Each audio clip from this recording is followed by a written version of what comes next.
Hi, and thank you so much for joining me for today's process video. And today I'm documenting yet more photos of our trip to New York in December last year.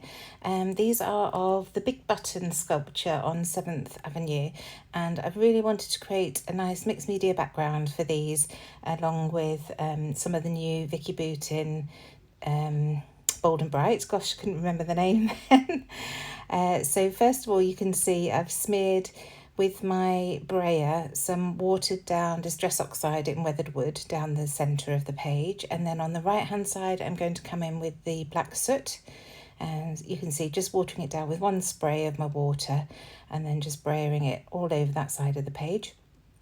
And then I'll use fossilised amber on the left hand side to create a yellow stripe down the page.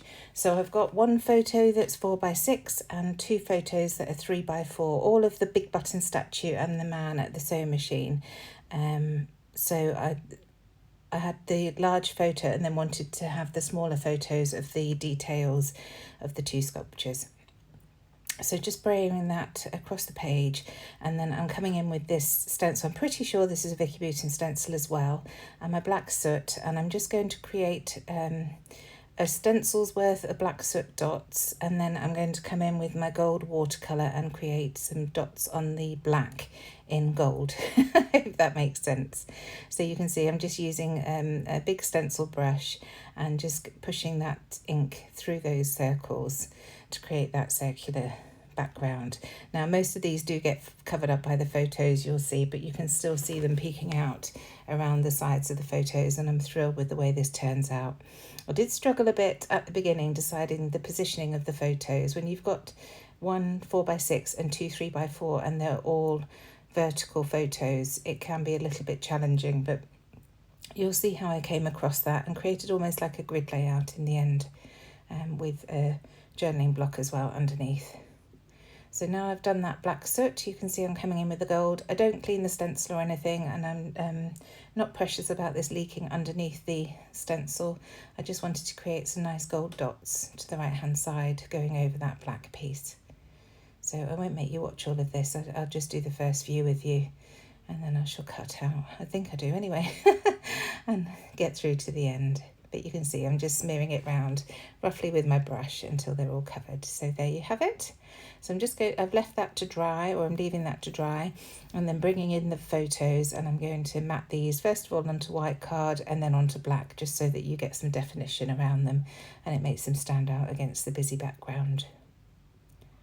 So I do struggle a couple of times with this. My ATG tape runs out and then I don't put it in the machine properly. I do cut all of that out, but it took me a little while to get all of this sorted. So if this bit's a little bit jumpy, I do apologise, that's the reason behind it.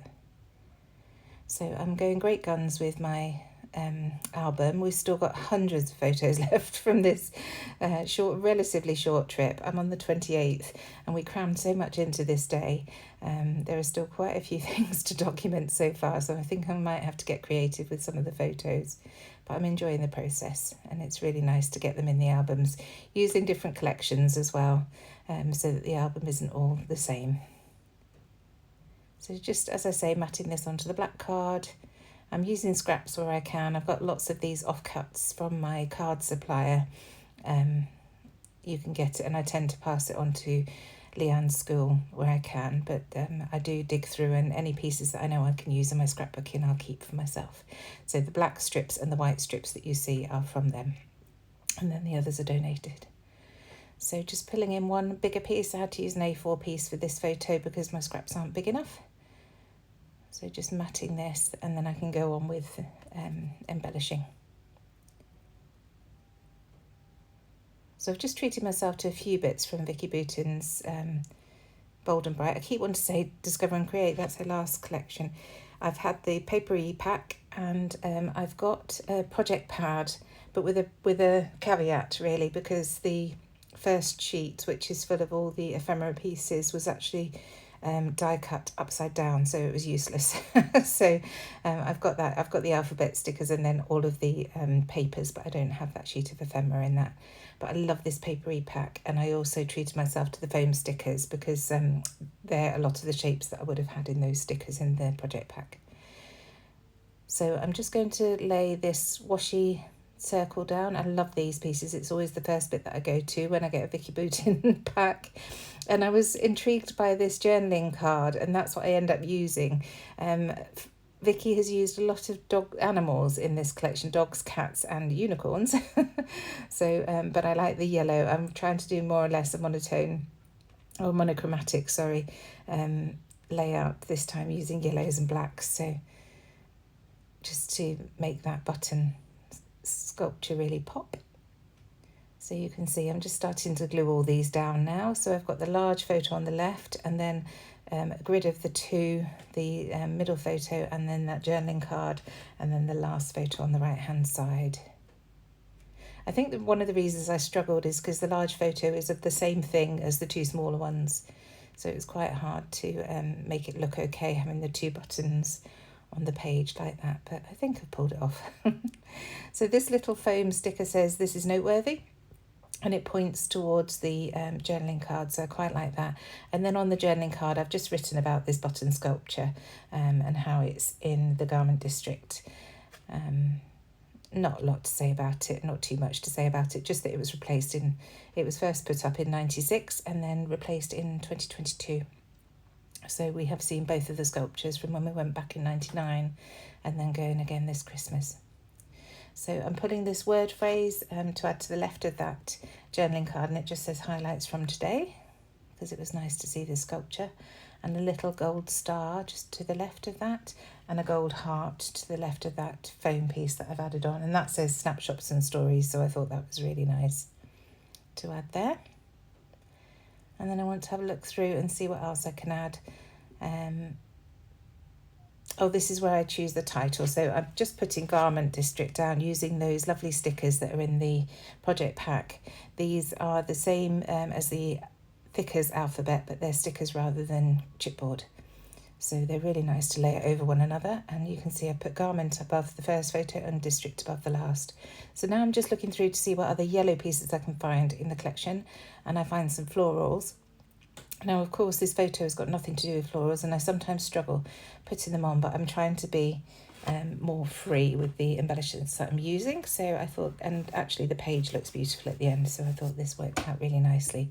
So first of all, that sort of dotty flower vine there, and then coming in with this collection of 3 flowers, and I just stick that next to that first one just to create a cluster. And then when those are down, I'm going to look through and see what else I can find that's yellow, and I quickly find another washi sticker that says live in full colour. So I think that's going to work really nicely, particularly because the old button was just a black metallic button, and now they've gone for this lovely bright yellow one. So it sort of mimics how it's changed. And then this pencil, once again, is one of the washi stickers, and I thought that would be really nice just to underline that live in full colour there and finish that cluster off nicely. So just adding that to the bottom.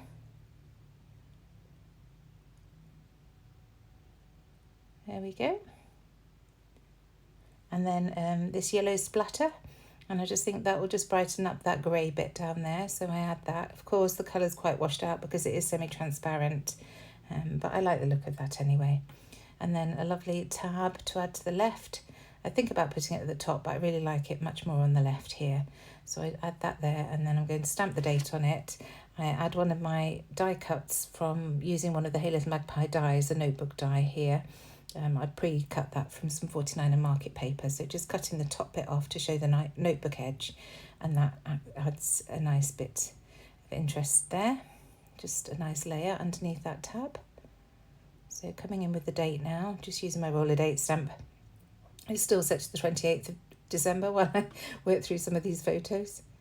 And then I'm just going through my sticker book just to see if there's anything else that I can add. And I find a couple of Ellie's Studio. This is one of her puffy hearts, and then another little grey puffy heart. And that's it. I hope I've provided some inspiration. Thank you so much for joining me, and I shall see you soon. Bye.